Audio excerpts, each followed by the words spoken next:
Senate will come back to order. The Senate will come back to order. It's the ruling of the chair that the House amendment is germane and that the subject matter of SB 202 is the administration of elections. The House amendment covers the administration of elections, including the technical details of elections and the appointment of elected officials. Likewise, the single subject matter of SB 202 is the administration of elections. Additionally, it is the ruling of the chair that a fiscal note is not required and that there is no significant fiscal impact to the state. For what purpose does the senator from the 42nd rise? Parliamentary inquiry. State your inquiry. Isn't it true that a vote on this matter is illegal and out of order under 28.549 of OCGA, which requires a fiscal note when there is a fiscal impact on local political subdivisions? That's in addition to OCGA 28.542 that does require a fiscal note if there is an election, a fiscal impact on the State Elections Board or the Secretary of State's office, both of which this legislation significantly impacts.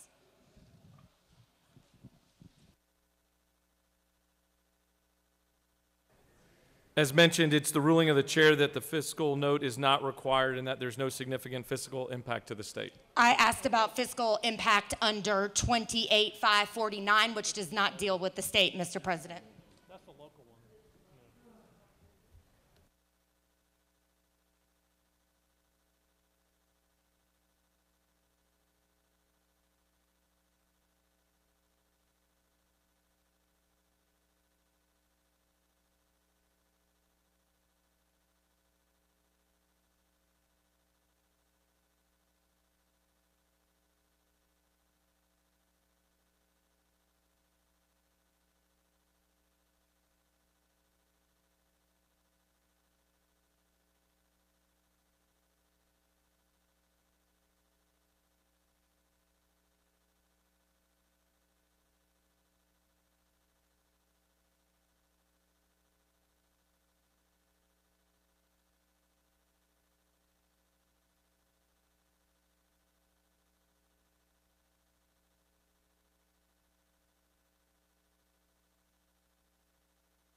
Senate will come back to order. It is the ruling of the chair that based on the information available, the dollar threshold stated in the code section will not be met, and therefore no fiscal note is required.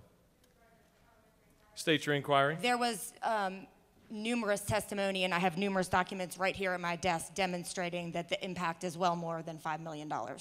It's the ruling of the chair that that would not be met. So you probably further State your inquiry. It is your unilateral ruling that there is not a cost to counties or political subdivisions or cities of $5 million in the aggregate. You are making that decision yourself. That's my question.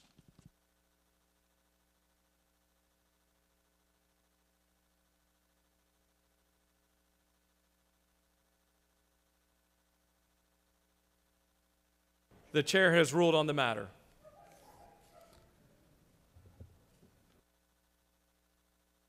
Chair recognizes the senator from the 23rd to present his motion.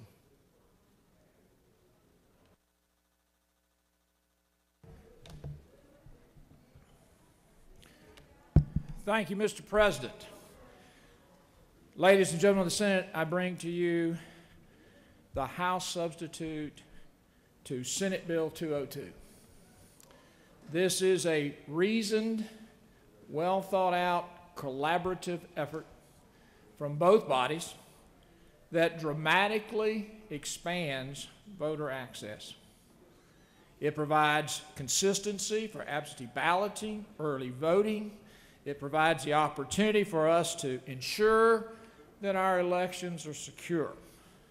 As I walk you through the process, I want you to note that voter identification is consistent in all forms of voting, absentee, early, and on election day.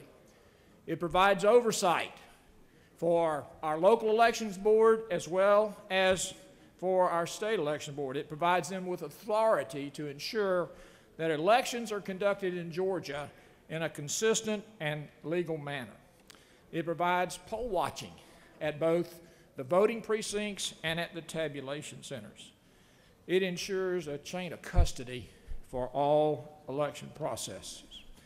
Our goal is to ensure election integrity and to restore or confirm confidence in the election process. As we look carefully at the legislation, I want to point out a few things. First of all, it is the result of a concerted effort between both the Senate and the House of Representatives to consolidate ideas involving reforms to the election process into one comprehensive bill. This bill includes provisions of Senate Bill 241 and House Bill 531, as well as provisions from numerous other bills considered in both the Senate and the House. This bill includes a vast amount of the provisions that we in this chamber adopted as Senate Bill 241, as well as provisions that the Ethics Committee passed as a substitute to House Bill 531. Included in Senate Bill 202 are topics that are important to all Georgians. A hotline in the Attorney General's office for any elector who is concerned about inappropriate or illegal election activities. A notice provision that any settlement entered into by the Secretary of State must be communicated to the judiciary committees of both the House and the Senate. A mechanism for counties to be held accountable for all actions relating to election processing, and for the State Board of Election, where necessary, to appoint a temporary superintendent to replace an election superintendent at the county level where problems have been seen over time. The process in this bill is similar, that process in this bill is similar to the current process that we use for problem school systems, where we require a specific finding to avoid any particular partisan manipulation. There's a vehicle in this bill that ensures the accountability of the election process. Various provisions in the bill were a part of Senate Bill 241. They include a number of provisions from our colleagues, Senator from the 9th, Senate Bill 253 is included for notification. Senate Bill 40 from the senator from the 6th to allow early voting processing, but not tabulation. And then from senator from the 20th, we have the ability to ensure that the signature match is replaced with a ID identifier, which is the voter's driver's license number or a voter registration number or the last 4 digits of their Social Security number with their birth date. As we continue to look at the bill contains provisions that were in both environments. We've talked about the driver's license. There's also a disclaimer language on the absentee ballot. I think that's important. We received a number of absentee ballot applications that appeared to be coming from a more official source. This requires disclaimer language on an absentee ballot application from third parties. It requires that third parties, when they mail out absentee ballot applications, that they first check with the Secretary of State's database to eliminate any duplications. And most importantly, this legislation significantly expands voter access on weekends. If you look carefully at the bill, you will see that weekend voting is not only permitted, but is required. So 2 Saturdays are required and 2 Sundays are optional. So we have additionally provided in code the ability for every community to expand voting access. There is no limitation to voting on weekends in this bill.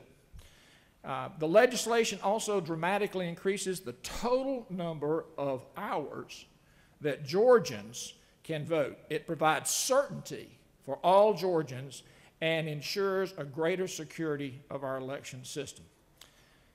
Finally, SB 202 contains various provisions which were included in House Bill 531 that was vetted through the Senate Ethics Committee, allows Election Day poll watchers to be from adjoining counties, to make sure that we have full and complete and capable staffing there.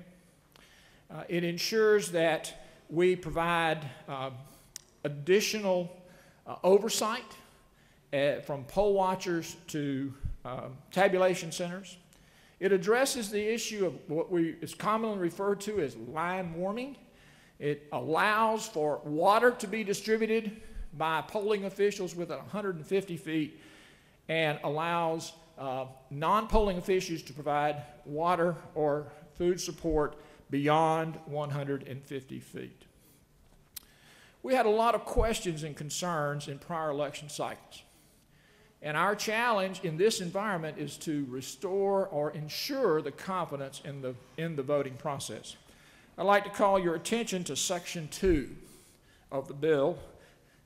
Begins briefly on page 3, but it effectively provides the basis for this legislation. I'd just like to share that with you so that you understand why this legislation is brought. Beginning on line 69, I'll back up one line, 68. The General Assembly finds and declares that, number one, following the 2018 and 2020 elections, there was a significant lack of confidence in Georgia's election systems, with many electors concerned about allegations of rampant voter suppression and many electors concerned about allegations of rampant voter fraud.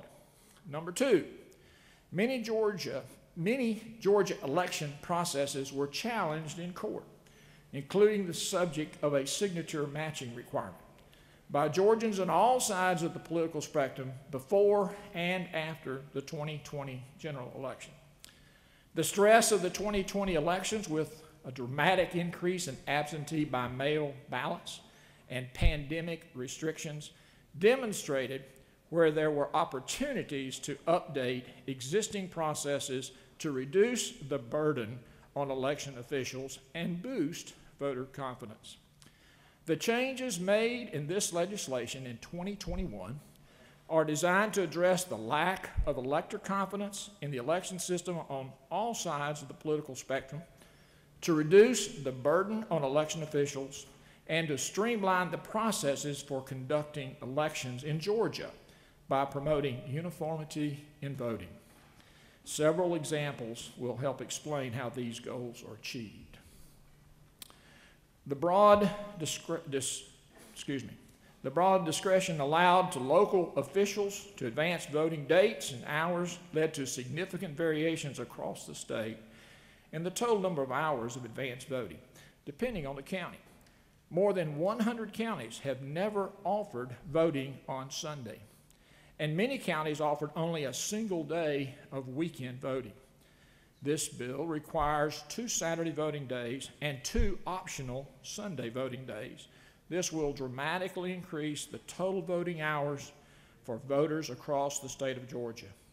And all electors in Georgia will have access to multiple opportunities to vote in person on the weekend for the first time.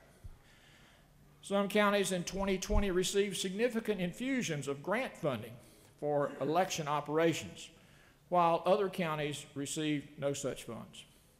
Promoting uniformity in the distribution of funds to election operations will boost voter confidence and ensure there is no political advantage conferred by preferring certain counties over others in the distribution of funds. Number 7, elections in Georgia are administered by counties, but that can lead to problems for voters in counties with dysfunctional election systems. Counties with long-term problems of lines, problems with processing of absentee ballots, and other challenges in administration need accountability, but state officials are limited in what they are able to do to address these problems. Ensuring there is a mechanism to address local election problems will promote confidence and meet the goal of uniformity. Elections are a public process, and public participation is encouraged by all involved. But the enthusiasm of some outside groups in sending multiple absentee ballot applications in 2020 often incorrectly filled in voter information and then led to significant confusion of electors. Clarifying the rules regarding absentee ballot applications will build elector confidence while not sacrificing the opportunities for electors to participate in the process. The lengthy absentee ballot process also led to elector confusion, including electors who were told that they'd already voted when they arrived to vote in person. Creating a definite period of absentee voting will assist electors in determining the election process while also ensuring that opportunities to vote are not diminished, especially when many absentee ballots issued in the last few days before the election were not successfully voted or returned too late. Number 10, opportunities for delivering absentee ballots to a drop box were first created by the State Election Board as a pandemic response. The drop boxes created by rule no longer existed in Georgia law when emergency rules that created them expired. The General Assembly considered a variety of options and constructed a system that allows for the use of drop boxes while also ensuring the security of the system and providing options in emergency situations. Number 11, the lengthy 9-week runoffs in 2020 were exhausting for candidates, for donors, for electors, and by making a ranked choice voting for military and overseas voters, the runoff period can be shortened to a more manageable period for all involved, easing the burden on election officials and on electors. Number 12, counting absentee ballots in 2020 took an incredibly long time in some counties. Creating processes for early processing and scanning of absentee ballots will promote elector confidence by ensuring the results are reported quickly. The sanctity of the precinct also brought into sharp focus in 2020, with many groups approaching electors while they waited in line. Protecting electors from improper interference, from political pressure or intimidation while waiting in line to vote is of paramount importance to protecting the election system and ensuring elector confidence. Ballot duplication for provisional ballots and other purposes places a heavy burden on election officials. The number of duplicated ballots has continued to rise dramatically from 2016 to 2020. Reducing the number of duplicated ballots will significantly reduce the burden on election officials, and creating bipartisan panels to conduct duplication will promote elector confidence. Electors voting, number 15, electors voting out of precinct add to a burden on election officials and lines for other electors because of the length of time it takes to process a provisional ballot in a precinct.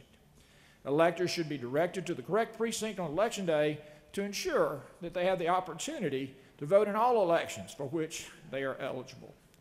Number 16, in considering the changes to the 20 and 21, the General Assembly heard literally hours of testimony from electors, election officials, and attorneys that involved in voting.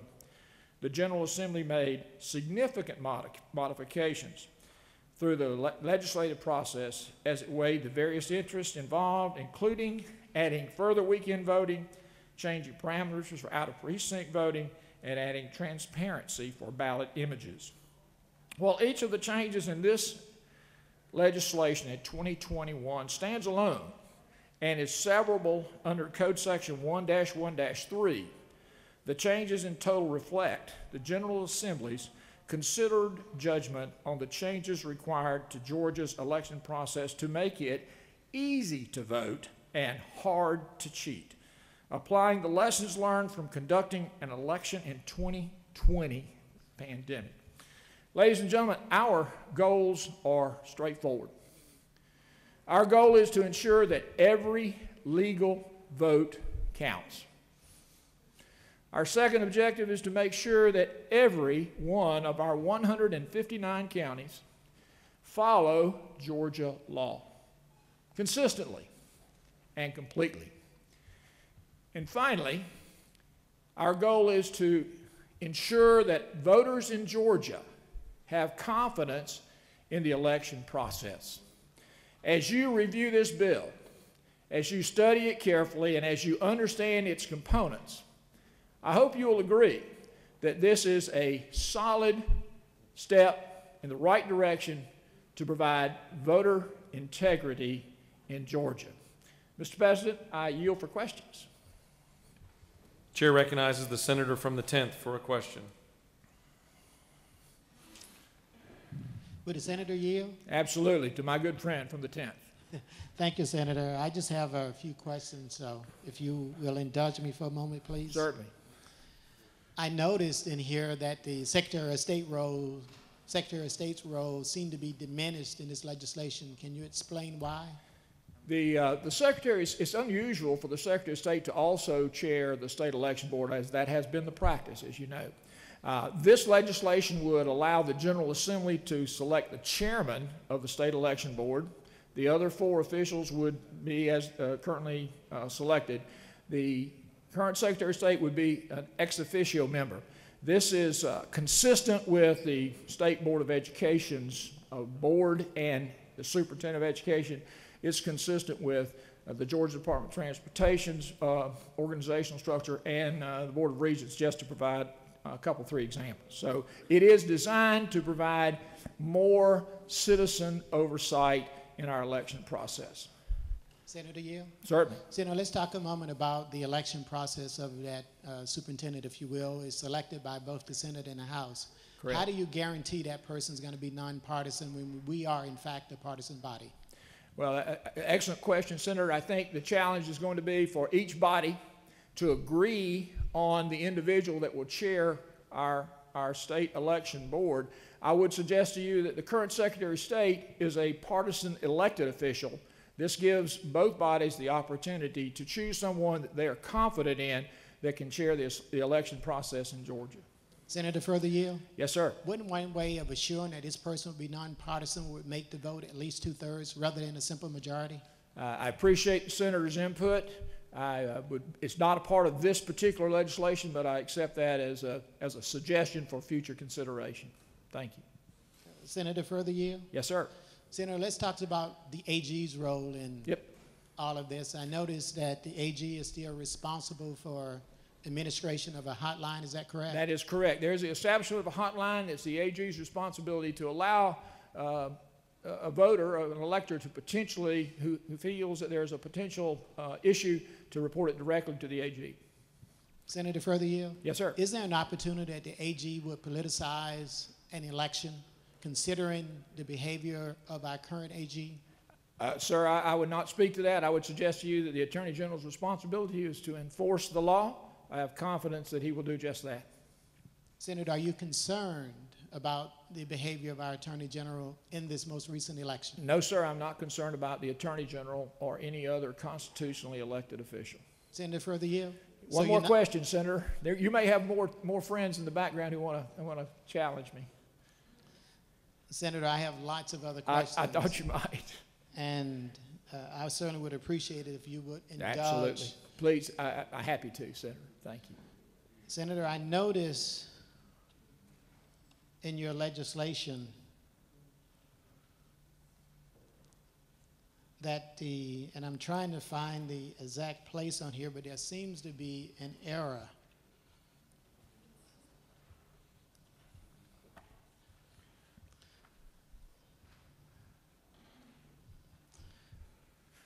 And I'm looking over on page 13. Page 13, line number.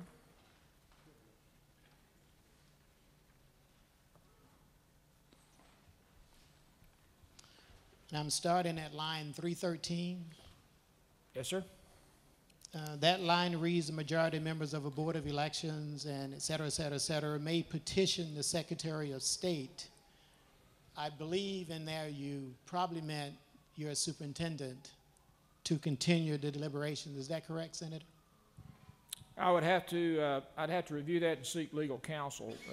Let me assure the Senator that this legislation has been vetted multiple times by individuals very capable and competent in election law. If you would be happy to point out that specifically, I will certainly address the issue.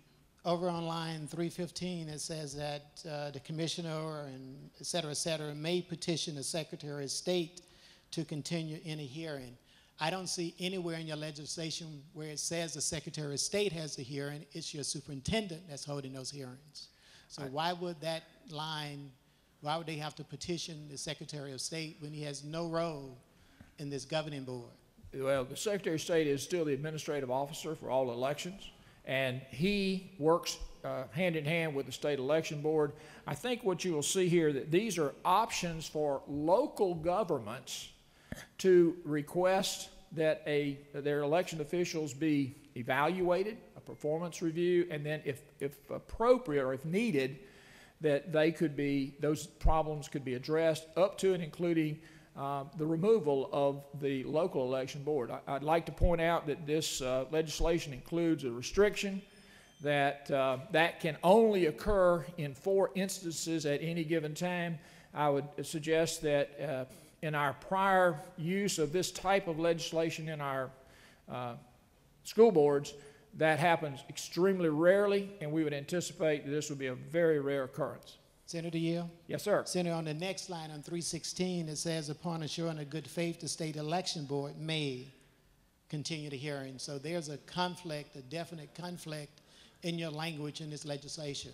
I appreciate the Senator's input, and again, I'd be happy to take that up with legislative counsel, but I'm confident that this legislation is appropriately and correctly prepared. I respectfully disagree, Senator. Thank you. Thank you. Chair recognizes the senator from the 53rd for a question. Thank you, Mr. President. Senator Yield. Absolutely. Let me first, Senator, thank you for your work and the work of your committee and others on this important piece of legislation. Thanks, Senator. Isn't it true that your effort is a result of you listening to your constituents and constituents all over the state of Georgia? It has indeed, and I'd just like to point out to the chamber that the Ethics Committee had 18 meetings, including 15 full committee meetings and 3 subcommittee meetings. We considered over 30 pieces of legislation. We adopted out of committee about 18 of those, and this body passed 12. It's amazing work. Thank you. Isn't it further true, Senator, that you're trying to restore voter confidence in all parts of Georgia, and especially in northwest Georgia, and let me thank you for that. Especially in southeast Georgia, Senator, but I do appreciate your comments. Thank you. And again, I think the Senator speaks correctly in the fact that this is about election integrity. It's about providing opportunities for every Georgian to vote and to vote securely and to vote with confidence. Chair recognizes the senator from the 26th for a question.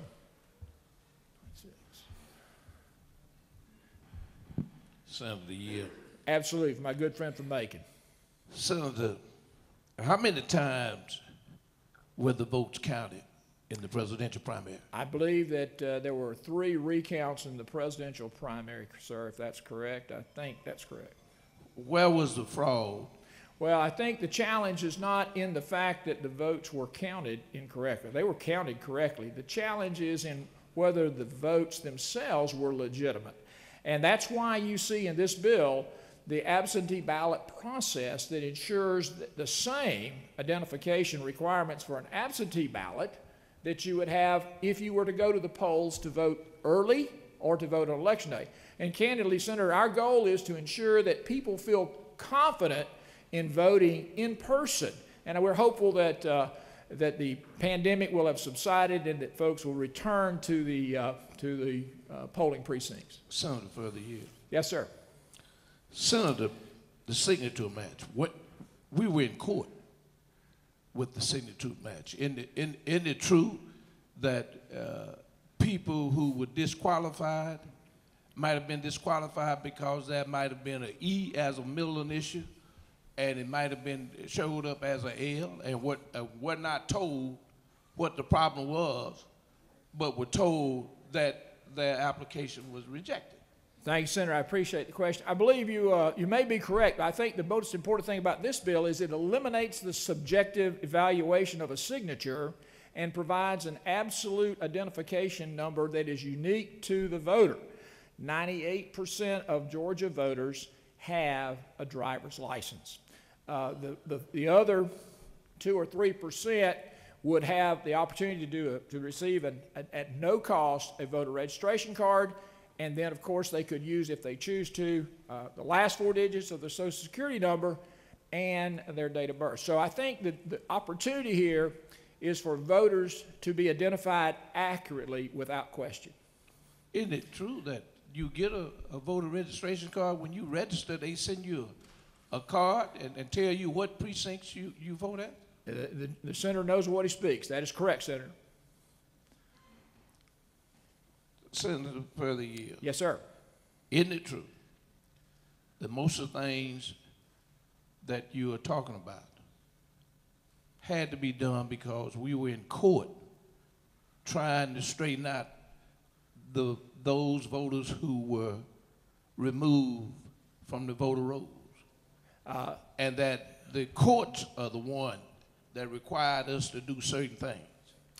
Senator, I can't speak to that. I can speak to the fact that this legislation was brought by both chambers independently and then collectively to ensure that every legal voter in Georgia, their vote is protected and that our process is secure and fair. Senator, further, are you saying to us that those folks that voted in the election were illegitimate voters? No, sir, at all. I'm not saying that at all. I'm saying that we have to be able to verify that every voter has appropriately registered and currently resides at their voting address and is eligible to vote. Now, they may be temporarily out of their local area, but that is their permanent resident. So our goal is to secure our election process, Senator. Other questions? Chair recognizes the senator from the 17th for a question. Thank you, Mr. President. Senator Yield. Yes, sir. Senator, I want to go back to line 315 and line 317. Thank you. As the senator from the 10th was asking you earlier, isn't it true that if we look back actually on line 288 of the bill on page 12, it confirms that the state election board is actually served through the Secretary of State. Is that correct? That is correct, sir. And so when we have on line 315 the petitioning of the Secretary of State, and then we have the actions noted of the state election board on line 317. It's actually written correctly, right? That is, the senator knows what he speaks. Do you further yield? Absolutely. Senator, isn't it true this is your first year in the Senate? It certainly is, and I'm just delighted to have this privilege, Senator. Thank you. Well, do you further yield? Yes, Senator, I do. Isn't it true that as a freshman as senator, you took on the role of being the chairman of the Ethics Committee, and you spent hours upon hours at some very early hours at hearing these bills and hearing from many, many people who came to testify in front of you, and you were very respectful to everybody that came in the room, let everybody be heard many different opinions about all these different election bills, worked through all this, and then today, here on day 38, you bring us a bill that is a compromise bill, but it has input from senators on both sides of the aisle. That's something we all should be to get behind in this body. I thank the senator for his comments. I'd like to note that the senator from the 17th was in every Senate Ethics Committee meeting. I greatly appreciate his contributions. Chair recognizes the senator from the 42nd for a question. Thank you, Mr. President. Will the senator yield? Yes, I'd be happy to yield. So I believe in this legislation, the appointments to the State Elections Board are pretty dramatically changed, and the legislature would now command a majority of the appointments to the Elections Board. Is that correct? The only change to the State Election Board is to the chairman. The other appointments remain the same. Now, the senator is correct in the fact that the chairman would now be selected by the legislature. Senator, please give me your thoughts on this question. I don't see this as similar to the DOT, and here's why. The way elections are done and run impact us directly. So having us oversee our own, the people that oversee our own elections presents a conflict of interest and would allow us to interfere and commandeer local boards if we didn't like the elections results. Isn't that true? Just as a point of reference, the senator's time has expired in the well. I'll allow him to answer the question. Thank you. Thank you, Senator. I would say that the objective here is to provide open and fair elections.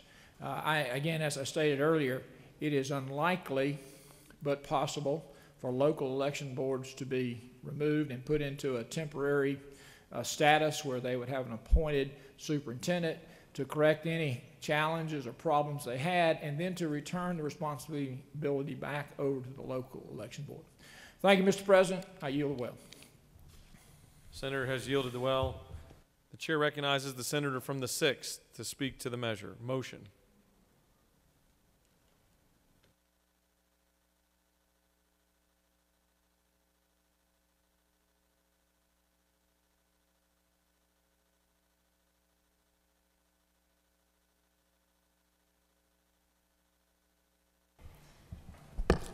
Thank you, Mr. President. So one of the most interesting things that was said by my friend from the 23rd was the fact that this bill that we are considering is something that that comes from this body, that has been considered by this body, that it has been just combed over by the members of the Ethics Committee, and we've all come together, to create this. The problem is that that's not correct with respect to this bill.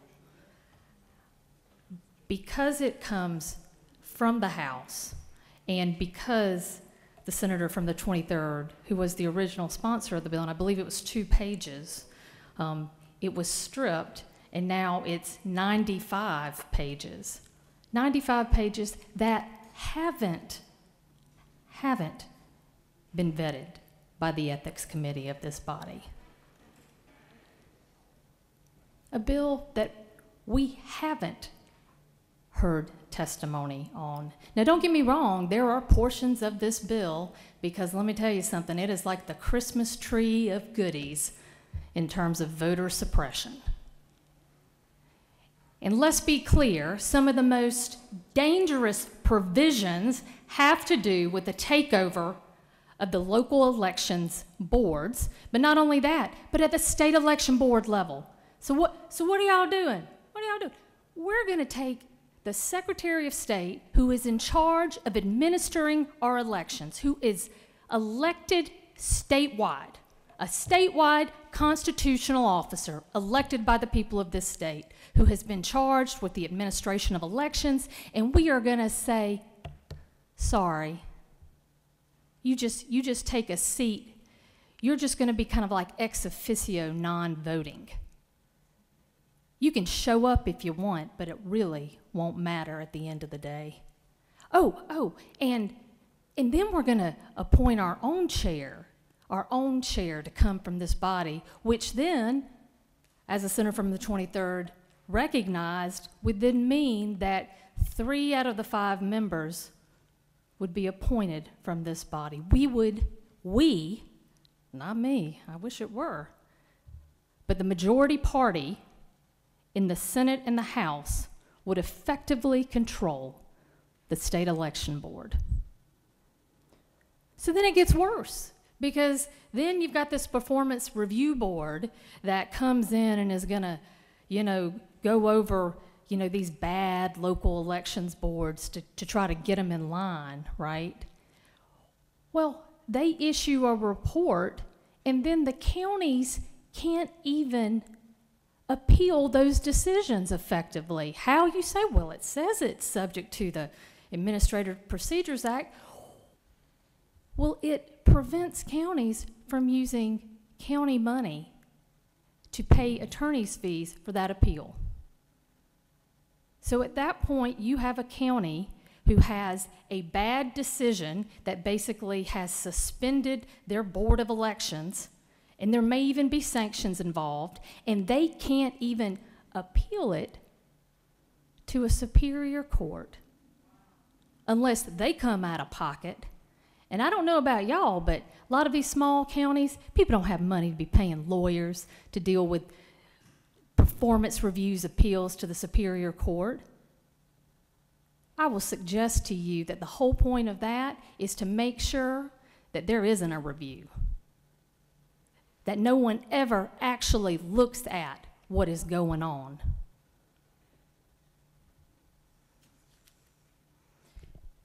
There's been a lot of talk about integrity. This is about the integrity of the vote, integrity of elections. We want to provide opportunities for people to vote.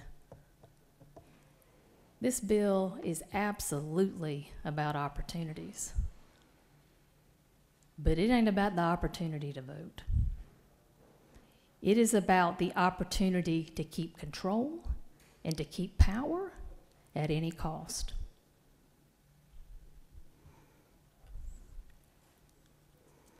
I wish I could go line by line, but it's fairly long.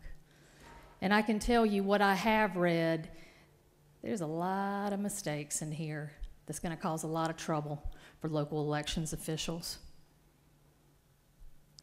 This isn't going to make it easier. This is going to make it harder. I've been practicing law for 20 years. I've done election law. I've done election contests. I literally had to read this thing out loud like 5 times and ask my assistant, what does this mean? What are they trying to do here?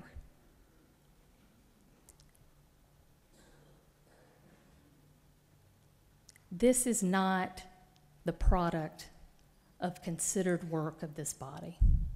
It's not. And it is okay if that is the will of the majority caucus, just to take whatever the House has sent over. But I will tell you that there are so many problems in this almost 100-page bill that it's going to come back at some point, and it's going to cause more problems because there's going to be litigation and there are going to be issues, and your local folks are going to have no idea what's going on. And not only that, but it's going to cost tons and tons of money. I know y'all want to get something done. I know y'all want to be able to deliver something for your constituents. But y'all could have done a lot better than this. I yield the well.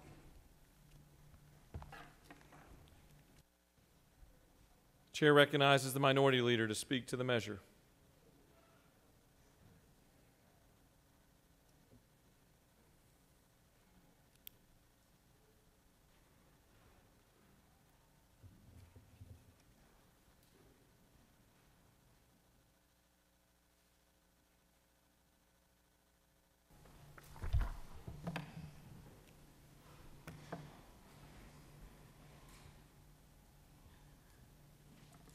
I almost have to get undressed to take this thing off. Hearing aids come out, everything. Thank you, Mr. President, members of the Senate. I first want to comment on the original 202. The bill that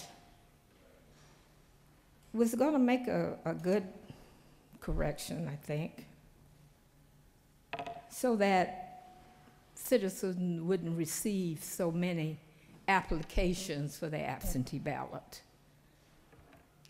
But in that original 202 was a penalty if the organization that sent out the application, they would be penalized. They would be charged a fee for sending out too many. And I thought that was a bit unreasonable to find an organization that wanted to simply help people vote. And because of that, I had to vote against that bill. And so I just wanted to mention that because the senator that was in the well that presented Senate Bill 202 used up all his time, so I couldn't ask the question. And the part that there are so many parts of this bill that I don't like, many of us don't like, but I'd like to talk about a couple of areas, and then I have some other comments. I particularly don't like the attack on absentee voting. First of all, it requires a photo ID and sensitive personal information for applications and ballots. You got to send your personal information if you mailed it twice, or if you take it in the office, you got to use it twice. It disenfranchises voters without a driver's license or ID or access to a copier. Many homes don't have copiers that they can just arbitrarily copy some information and send it out. It creates opportunities for identity theft. And I mentioned that in committee, but it didn't seem to bother. I mean, it was okay that we would expose people, our seniors even, to identity theft, or even the physically disabled. This bill is vague about whether the Secretary of State's absentee ballot portal will accept uploads of all forms of valid photo ID. As I said about copiers, many homes don't have internet. They don't have laptops or computers. And it reminds me of something I was trying to do, and that was to do a signature for a person, and I had to upload it to the computer. And I got a person in another state that was helping me through the process. And it didn't take 5 or 10 minutes. It took me almost an hour to get that done because of the issues that we were having getting that done. And so this would be very challenging to, even if there was a way to upload something to a site. It creates an 11-day cutoff for ballot applications with no emergency provisions or notice for late submissions. For instance, Governor Kemp wouldn't have been able to vote in November under this provision. He requested his ballot the Friday before the election due to an unexpected COVID-19 quarantine.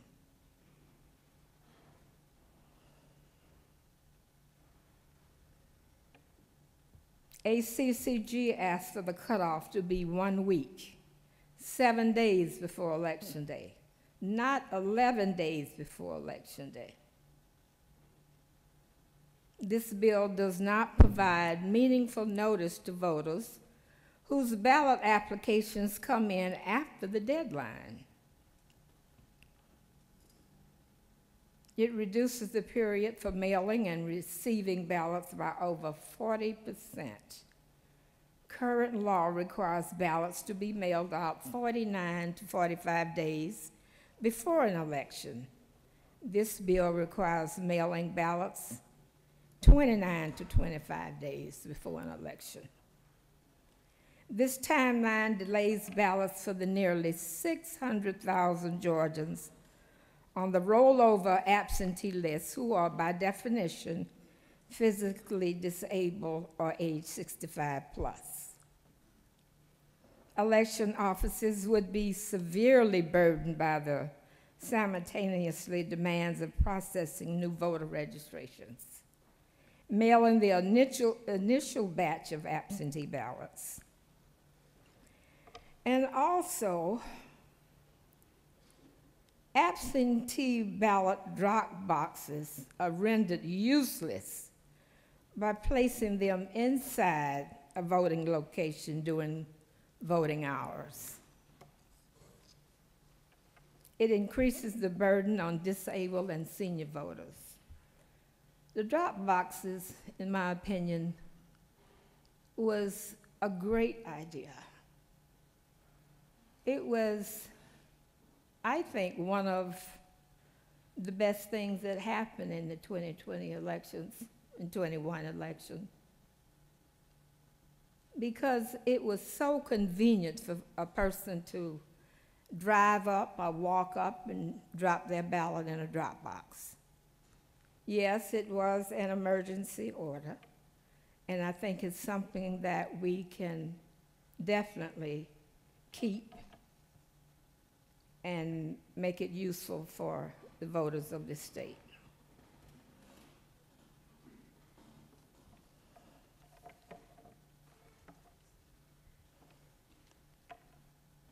Recently, our U.S. Senator Reverend Raphael Warnock gave his first speech on the Senate floor last week. His comments were profound and seemed so fitting because this is an issue that he's definitely interested in. I hope I can do his words justice.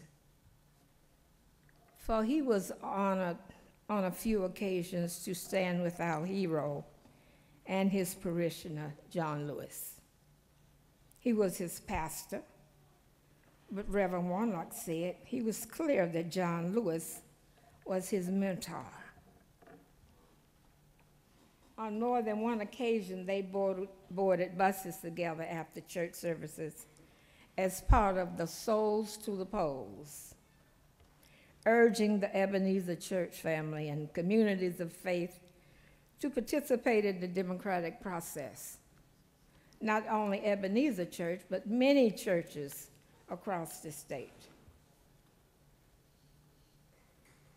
Now, with just a few months after Congressman Lewis's death, and may I add, the same John Lewis that was given the rare honor of having his body lie in state in this very Capitol, there are those in the Georgia legislature, some who dare to even praise his name, that are now trying to get rid of Sunday Souls to the Polls, preventing those who pray together to get on a bus together, to vote together. And I think that is wrong. As a matter of fact, I think that a vote is a kind of prayer for a kind of world we desire ourselves and for our children. To be sure, we've seen these kind of voter suppression tactics before. They are part of a long, shameful history in Georgia and throughout our nation. But refusing to be denied, Georgia citizens and citizens throughout this country brave the heat, the cold, rain, some standing in line for 5, 6 hours, sometimes 10 hours, just to exercise their constitutional right to vote. Young people, old people, sick people, working people, already underpaid, forced to lose wages, to pay a kind of poll tax while standing in line to vote. How do some politicians respond? Well, they are trying to make it a crime to give people water and a snack as they wait in lines that would obviously make lines longer by their draconian actions. Just think about that. They are the ones making the lines longer through these draconian actions. And then they want to make it a crime to bring grandma some water while she's waiting in line that they are making longer. Make no mistake, this is democracy in reverse. Some politicians did not approve of the choice made by the voters in a hard-fought election in which each side got the chance to make the case to the voters. And rather than adjusting its agenda, rather than changing their message, they're busy trying to change the rules. We are witnessing right now a massive and unabashed assault on voting rights, unlike anything we've seen since the Jim Crow era. Since the January election, some 250 voter suppression bills have been introduced by state legislatures all across the country, from Georgia to Arizona, from New Hampshire to Florida, using the big lie of voter fraud as a pretext for voter suppression. The same big lie that led to a violent insurrection at the U.S. Capitol.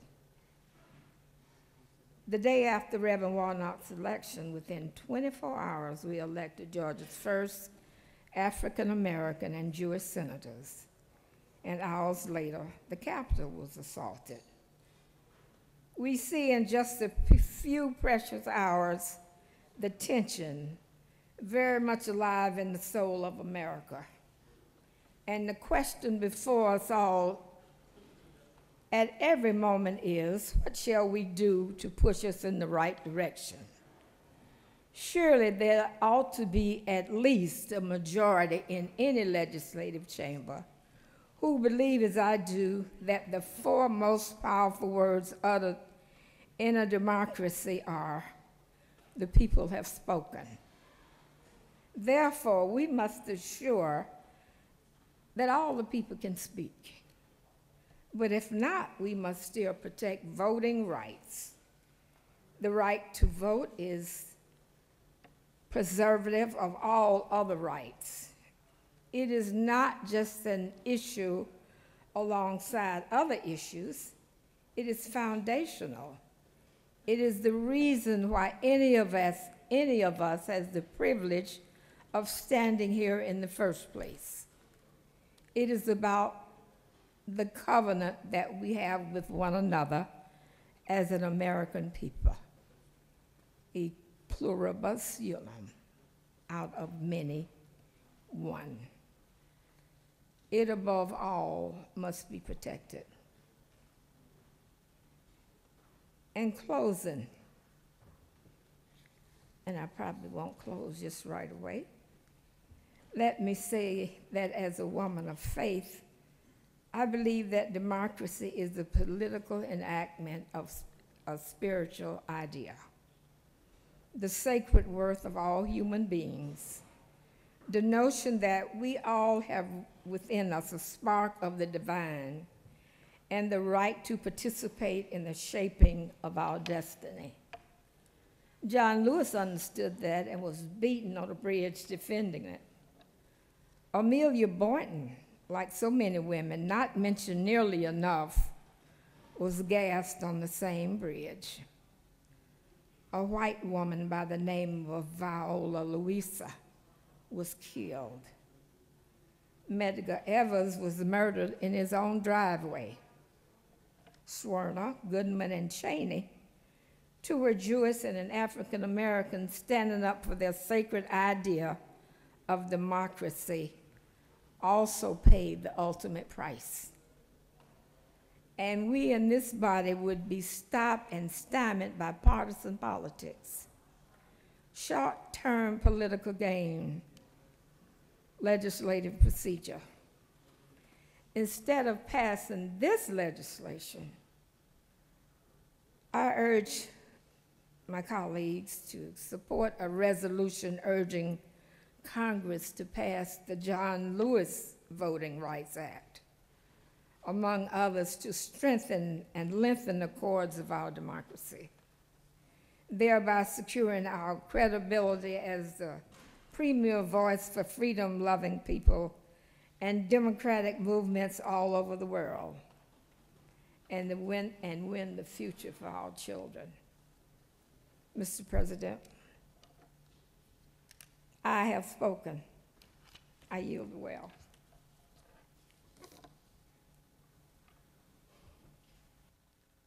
Chair recognizes the senator from the 42nd to speak to the bill, the motion.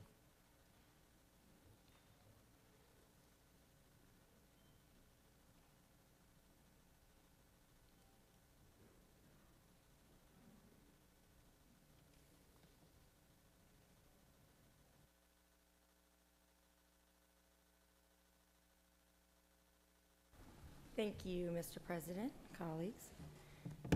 There was no widespread fraud in Georgia's recent elections. 3 recounts of the presidential, including a hand recount, demonstrated that definitively. But that has not stopped the total and complete fabrication that the election was stolen from President Trump from gaining traction among an astounding 70% of Republicans nationwide, and according to polls, 76% of Georgia Republicans who believe Donald Trump's lies. Members of this body are not the proximate cause of this problem, but do bear responsibility to be faithful to their constituents and tell them the truth about the status of democracy in Georgia, that there was no fraud. Filing a plethora of bills restricting voting is its own act of fraud. For members of this body in power to use a lie to justify anti-democratic acts, making it more difficult to vote, is a fraudulent and corrupt project. It is that simple. The elections were not stolen, but what is happening before our eyes right now is an effort to steal elections. Let's look at the state takeover of county elections in SB 202. As has been discussed, the legislature would now control the state elections board. I already mentioned when I was asking the chairman of ethics questions that that was a conflict of interest when that body, the state elections board, actually oversees the electoral process leading to the election of each one of us. So that's obviously an inherent and complete conflict of interest that allows unprecedented meddling and therefore is not at all akin to the Department of Transportation and several of the other examples mentioned by the senator from the 23rd. The bill then sets an extremely low bar for state election board control. We control state election board. Then there's an extremely low bar for state election board to come in and control county elections. Any county governing authority, 2 members from a county legislative delegation, or the state election board that we control can, on its own motion, petition for the takeover. And as mentioned by the senator from the 6th, the county can't even pay for a lawyer to defend itself in front of the state elections board. Not that it would probably matter when we control the state elections board. It then authorizes the state elections board to make hiring and firing decisions during the takeover period. So the elections board is removed.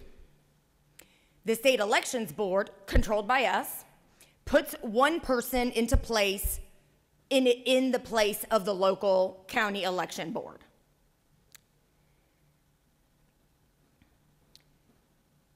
That one person is then responsible for certifying the votes. That one person. And making weighty decisions about provisional ballots and things of that nature that happen on election day. So let's be really clear. We control the state elections board. The state elections board, or us, legislative delegations, remove the board at the county, and then the state elections board, again us, replaces that board with one person who will certify votes. And y'all are trying to say that that should inspire voter confidence that doesn't exist now? Huh? We control the whole process, including our own elections, and we can remove the board and stick in one dang person that can operate out of transparency by him or herself? And that is what we are putting out to Georgia, saying, look what we've done. We have restored confidence in the elections. Are you kidding me? I maybe have never heard something more far afield and nonsensical than that claim right here in this chamber. Changes to voting in SB 202 seem to be intended to disproportionately impact young voters and minority voters and help Republicans hold on to power in a changing Georgia.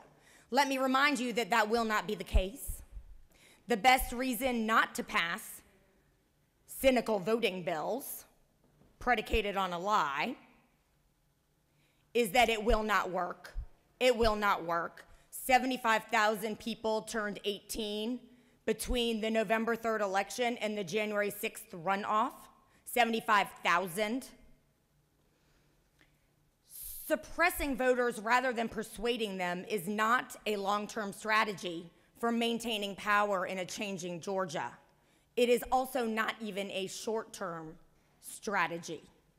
What you are doing is demonstrating to the millions of Georgians out there that their vote is not wanted and they are riled up about that fact. Couple that with the 75,000 people turning 18 every 2 months, and you will see what a futile project it is to try to re-rig elections. Voters see through these bills, and they will become all the more determined to not let anyone or anything get in the way of their right to vote. Every time a majority tries to restrict voting or rig the electorate or gerrymander districts, it will ultimately backfire. The only way to gain and retain power is to win people over with the power of your ideas. But if Georgia voters see the party in power trying to win by making it more difficult to vote, let's just talk about the, oh, if I'm in a 4-hour line, no one can give me water. Again, I don't really understand where the majority party thinks that will hit the average Georgia voter, but clearly, again, does not pass any sort of test of a working brain. When voters see that, they assume that the majority party does not have confidence in its ideas, does not have confidence that its ideas can gain the approval of a majority of Georgia voters and cannot win fair and square.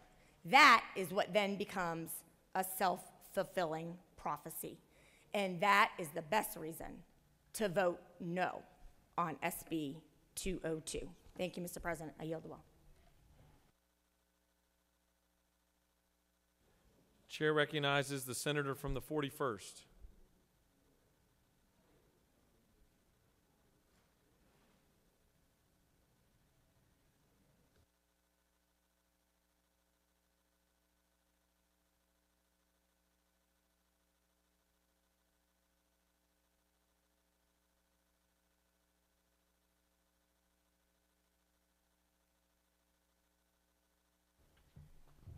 Thank you, Mr. President.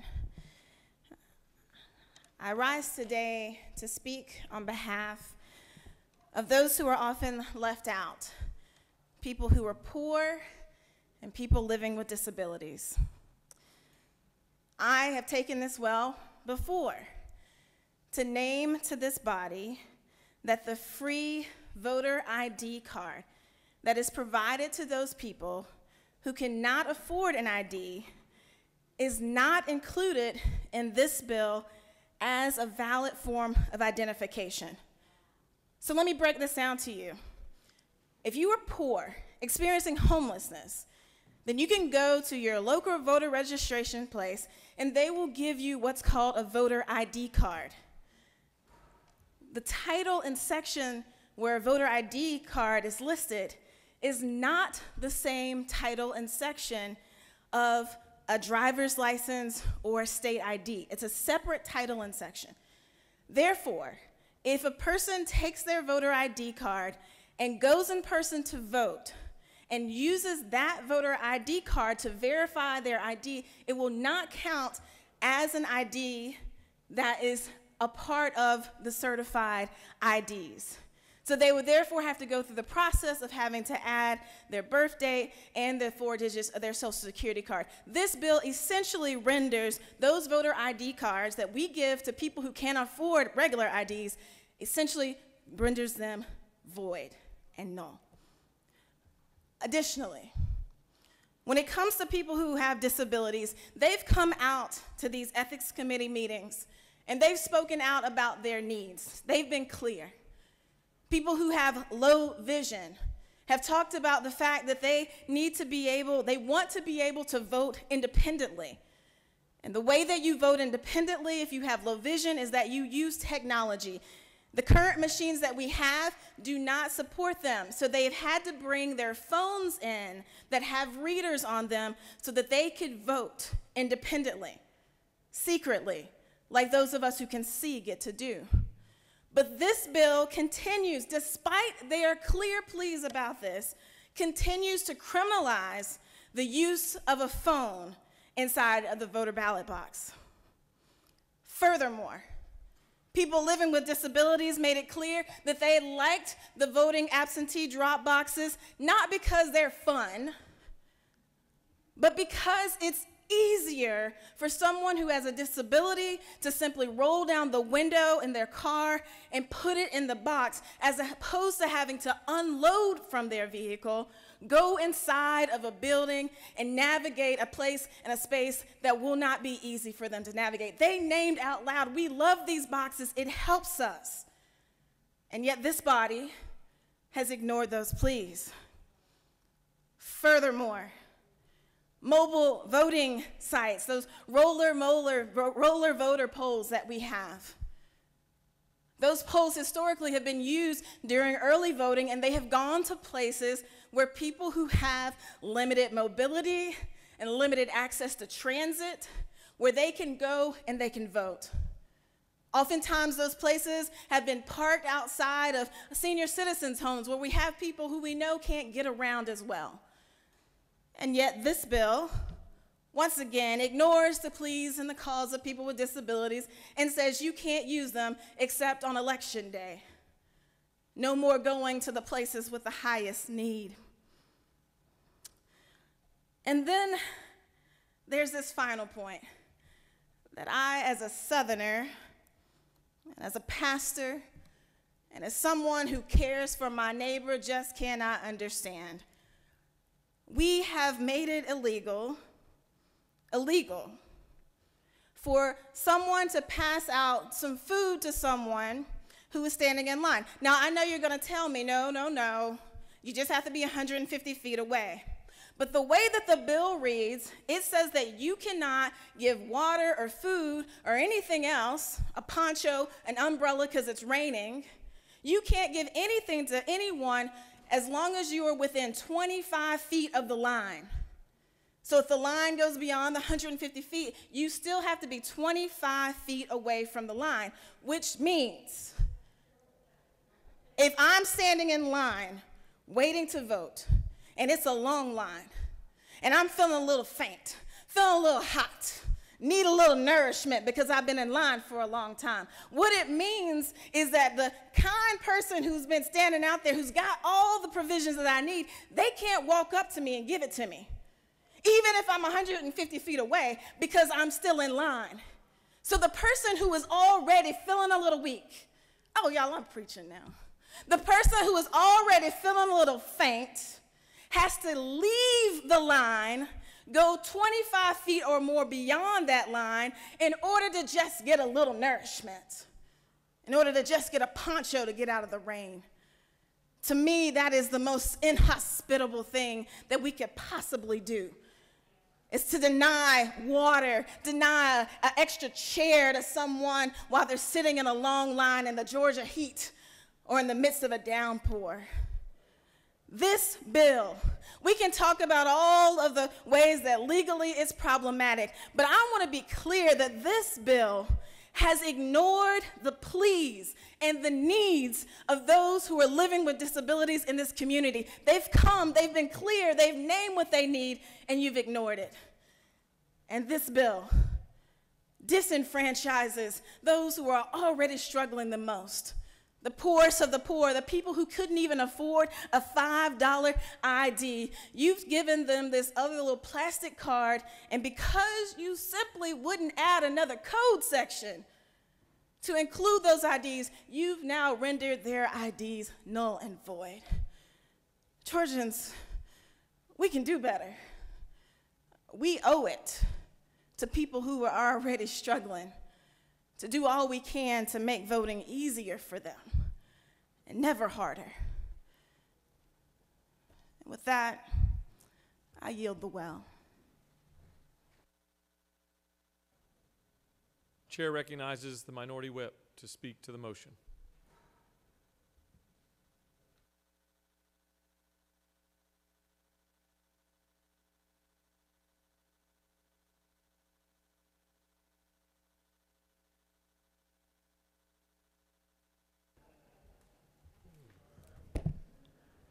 Thank you, Mr. President. I'll be brief.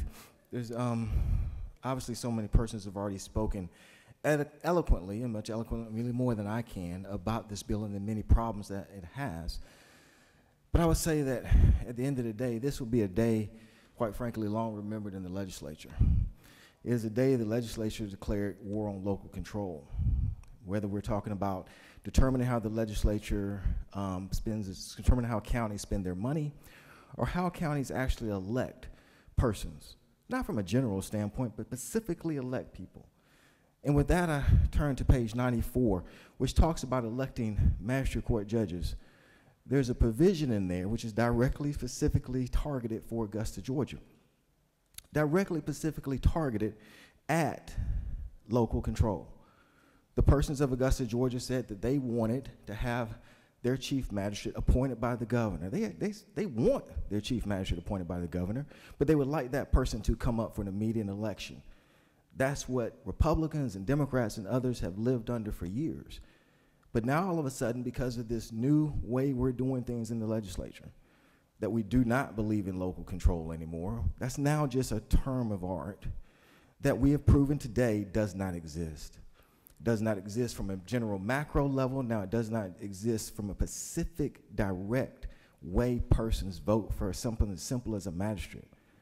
And all because that we can do it. That is what we're going to rule the day on. When I got here and have been here, persons talk about the way that Democrats are treated.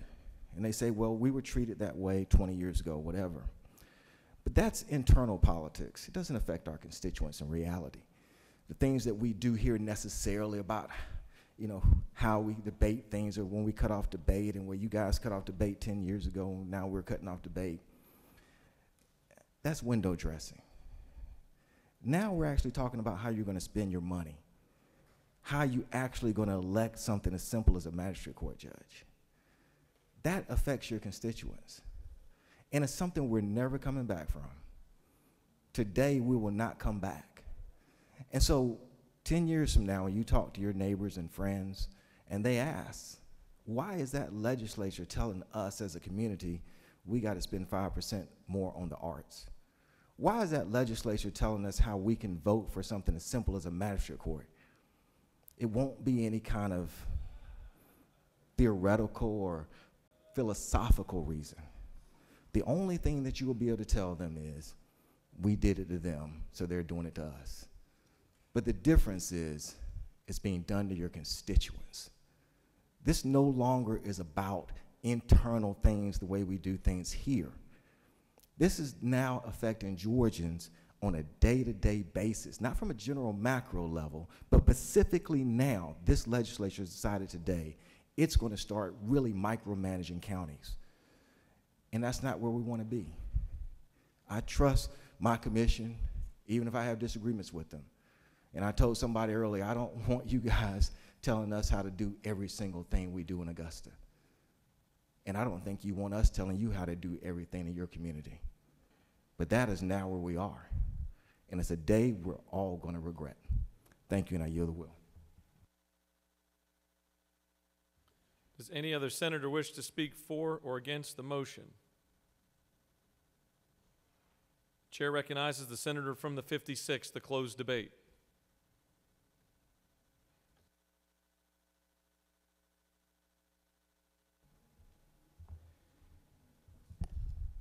Thank you, Mr. President. The truth matters.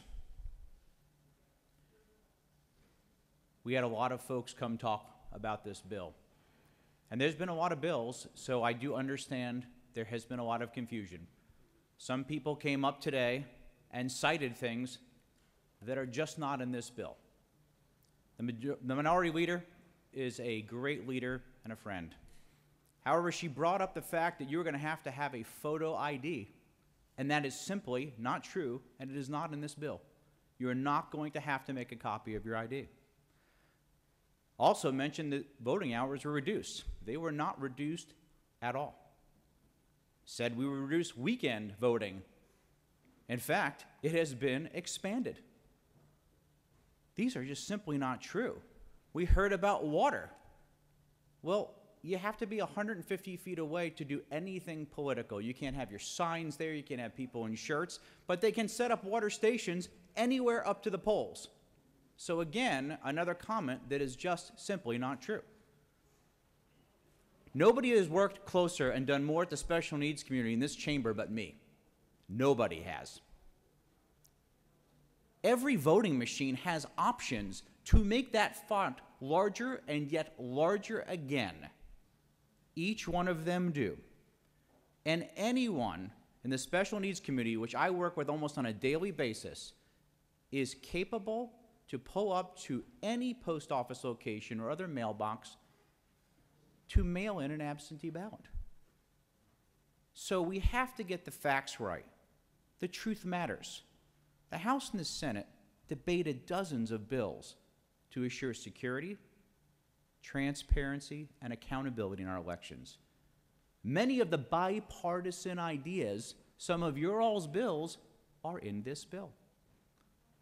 The bill expands voting access in Georgia. Let me repeat that. This bill expands voting access in Georgia. Otherwise, I wouldn't be here talking about it. It expands weekend voting. It preserves no excuse absentee ballot. And it cleans up and modernizes an election code that has been woefully out of date. The truth matters. For those who believe our voting system is perfect and has no issues at all, like my friend from the senator from the 42nd, Let's go back to a few years ago when a lot of folks on the other side of the aisle thought it was broken, but now it's fixed. I always find it funny when both parties tend to have a problem with something when it affects them. But anybody who thinks that the last election didn't have some problems, whether it impacted the results or not, is living in another universe. The state of Florida is twice our population. They have 2 time zones. They are a much larger landmass. And by the end of Election Day, they can finish their elections process. But right here in Fulton County, Georgia, where we sit, 5 days after the election, they were still finding and counting votes. And that's not broken? How about the several counties that days after the election found missing votes, missing memory cards? This is a broken system. Countless thousands of Georgians requested absentee ballots that never came. In fact, everyone in this room got those emails and got those telephone calls. That many more people showed up to the ballot box to vote on Election Day and said you already voted, but they had not. I agree, people waited in line for hours, some people a day, and that's just wrong. Well, why did they wait in line all day? Because we had a sloppy, unorganized, overwhelmed process by people who were not doing their jobs very well. The truth matters. Let's keep the facts intact here. Real good performance by a lot of folks today. I'm sure the talking points were prepared a couple months ago. But nobody should be up here telling stories of falsehoods, sensationalizing and misrepresenting the truth. This bill expands voting access while adding much-needed security, accountability, and transparency. Let me say it one more time. The truth matters. I urge your favorable vote for the Election Integrity Act of 2021. I yield the well.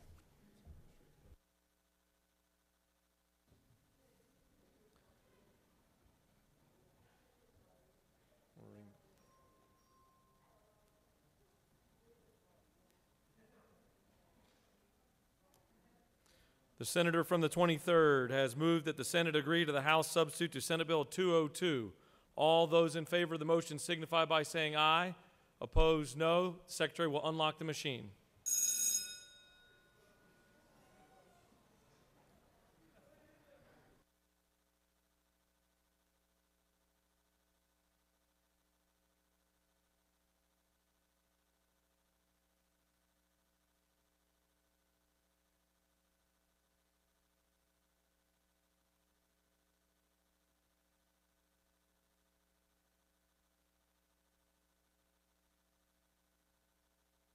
Just to verify, vote yea or nay, not voice. Say yea or nay. Point of clarity.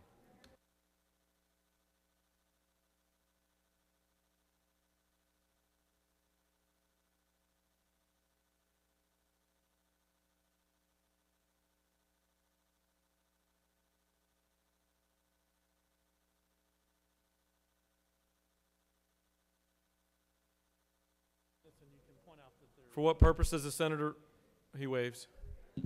Parliamentary inquiry. State your inquiry. I just want to make sure we're voting on the House substitute. We're not voting to end debate, correct? That's correct. You're voting on the motion for the Senate to agree to the House substitute to Senate Bill 202.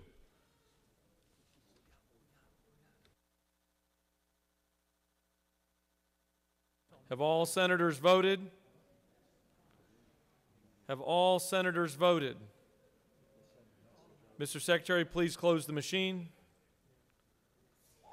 On the passage of the motion, the yeas are 34, the nays are 20, and the Senate has agreed to the House substitute to Senate Bill 202. All right, at this time, we're going to take a 15-minute recess. We've got severe weather moving all across the state at this point. I know many of you are starting to get calls from back home from your districts. I want to take a 15-minute break, allow folks to call their families and constituents. And so we'll stand in recess for stand at ease for 15 minutes.